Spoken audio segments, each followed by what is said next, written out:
ნუ იქნები სოფლიო ასე მკაცრი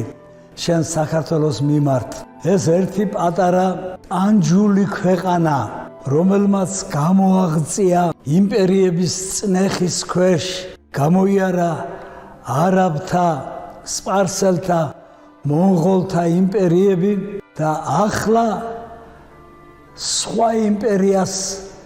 შეენივთა მისდაუნებურად. მაგრამ ჩემო ძვირფასო მეგობრებო, მსოფლიო დუმდა ისე როგორც მაშინ, როცა სულხან-საბა ორბელიანი საფრანგეთის იმპერატორის ტახტზე იყო და მას შემწეობას თხოვდა. ყრუ იყო მსოფლიო და გაიხსენეთ ქართული გენის ერთი ისტორიული თვისება, როდესაც სხვა გზა არ არის, სხვა გამოსავალი არ არის, მე მიმართავ ერთ ჩემთვის მრავალგზის ნაცად ხერხს, რომელიც ცადე ოსმალებთანაც, ცადე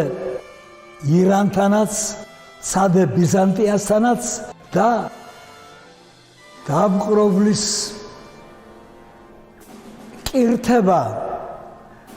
ავიტანე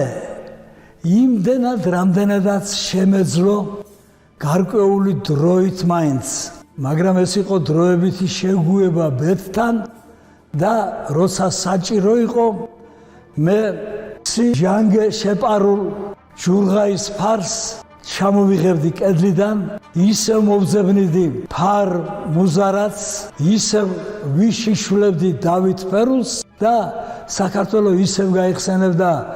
თავის ცნობილ უძლიერეს სიტყვას მტრის წინააღმდეგ, რასაც ჰკამაგას ჰქვია და რაც ბრძოლის ყიჟინად გაისმა დიდგორის ომის დროს.